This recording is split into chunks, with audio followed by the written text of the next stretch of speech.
Good morning students. তো আজ আমরা ক্লাস 10-এর অত্যন্ত একটি গুরুত্বপূর্ণ কবিতা মাই ওন ট্রু ফ্যামিলি, যে কবিতাটি টেড হিউজেসের লেখা, সেইটি পুঙ্খানুপুঙ্খ বিশ্লেষণ করব। প্রথমেই আমরা দেখে নেব আমাদের কবি টেড হিউজেস এর সম্বন্ধে। ওনার ফুল নেম অর্থাৎ সম্পূর্ণ নাম ছিল এডওয়ার্ড জেমস হিউজেস, যাকে আমরা টেড হিউজেস নামে চিনি। উনি একজন ইংলিশ পোয়েট ছিলেন। ওনার জন্ম 1930 সাল, মৃত্যু 1998। পেশায় উনি একজন পোয়েট অর্থাৎ কবি, ট্রান্সলেটর, অনুবাদক অর্থাৎ এক ভাষা থেকে অন্য ভাষায় অনুবাদ করতেন, অ্যান্ড চিলড্রেন্স রাইটার। উনি সুকুমার রায়ের মতোই একজন শিশু কবি ছিলেন, অর্থাৎ শিশুদের জন্য উনি অনেক কিছু গল্প কবিতা লিখে গেছেন। তো টেড হিউজেসের বিখ্যাত কবিতা হলো hawk roosting, the thought fox and pike, আর অন্যান্য। এই যে কবিতাটি মাই ওন ট্রু ফ্যামিলি 1977 সালে পাফিন বুকস এডিশনে অফ হিজ চিলড্রেন বুকসে পাবলিশ হয়েছিল মিট মাই ফ্যামিলি কালেকশনে। থিম ইম্পর্টেন্স অফ ফরেস্ট অর্থাৎ বনের গুরুত্ব, নিড অফ এফরেস্টেশন বনসৃজনের প্রয়োজনীয়তা, ফিয়ার অফ ডিফরেস্টেশন অর্থাৎ বন কেটে ফেললে কি ক্ষতি হতে পারে সেটা এখানে আমরা বুঝতে পারব। মেসেজ অফ দ্য পোয়েম, এই কবিতার মধ্য দিয়ে কবি বার্তা দিয়েছেন যে ট্রিজ অ্যান্ড হিউম্যান বিংস, গাছ এবং মনুষ্য জাতি, should থ্রাইভস as a single family, এক এবং অভিন্ন পরিবার হয়ে বিকশিত হওয়া উচিত। স্ট্যাঞ্জা 1, কবি প্রথমেই বলছেন, ওয়ান্স একদা I crept in an ওকুড। Crept কথাটি এসেছে ক্রিপ শব্দ থেকে, বা এর ওয়ার্ডস মিনিংসগুলো দেখে নাও। স্ট্যাগ মানে হলো মেল ডিয়ার অর্থাৎ পুরুষ হরিণ, নবলি মানে আনস্টেডি অর্থাৎ নড়বড়ে, ওকুড অর্থাৎ ফরেস্ট যেখানে ওক গাছ আছে, র্যাগ অর্থাৎ পোশাক আশাক, ক্লোথস ইন পুয়ার কন্ডিশন খুবই খারাপ অবস্থা অর্থাৎ ছেঁড়া ফাটা।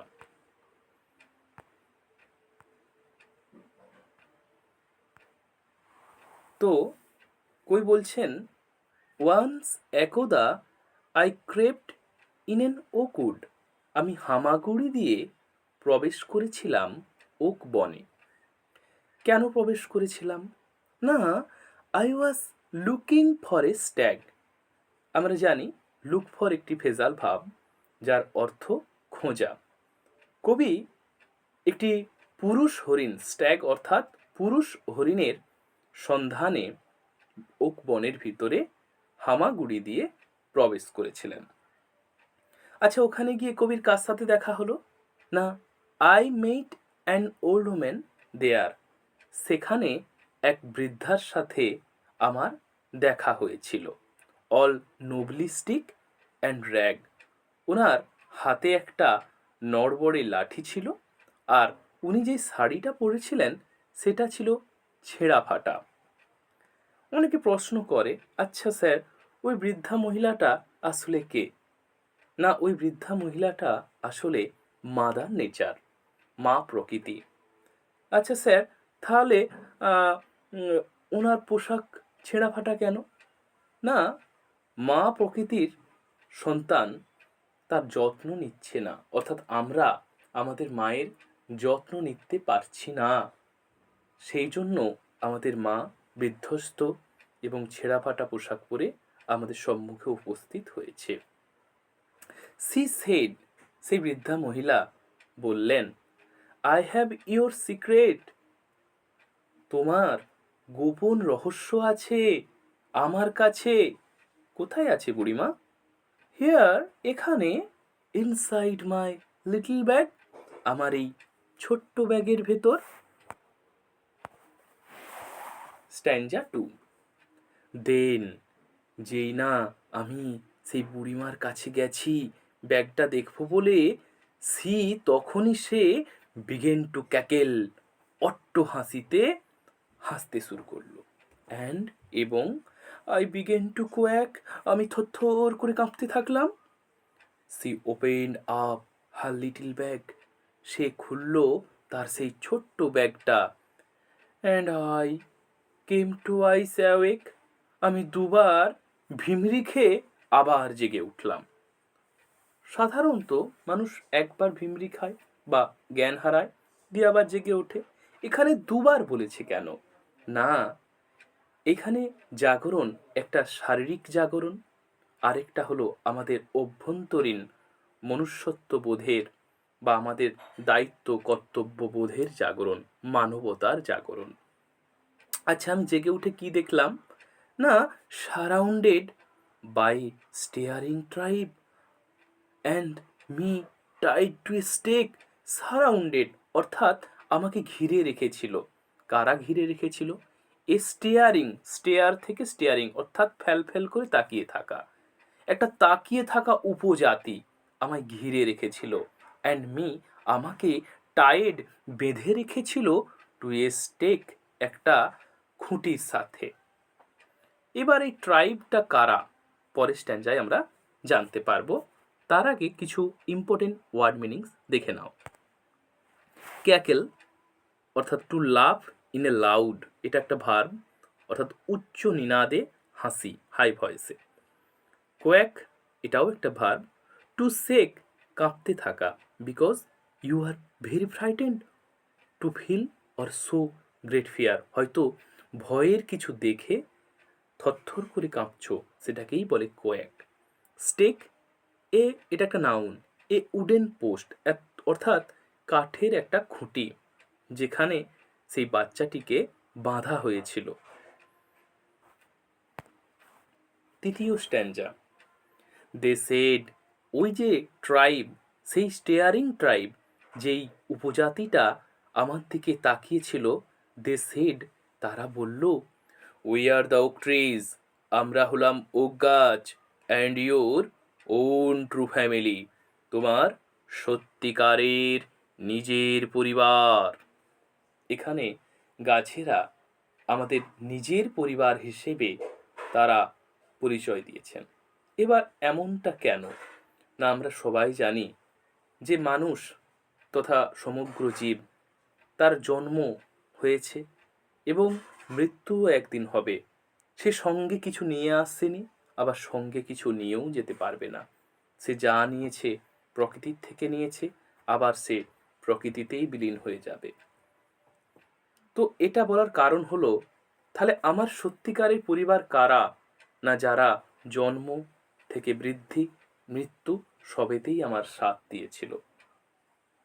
এখানে গাছ হলো আমাদের একমাত্র নিজের পরিবার, যারা নিঃস্বার্থভাবে আমাদের সেবা করে আসছে, আমাদেরকে ফুল দিয়ে, ফল দিয়ে, পাতা দিয়ে, জ্বালানি দিয়ে, ফার্নিচার দিয়ে বা জীবন রোগ সারানো বা জীবন রক্ষাকারী ঔষধ দিয়ে।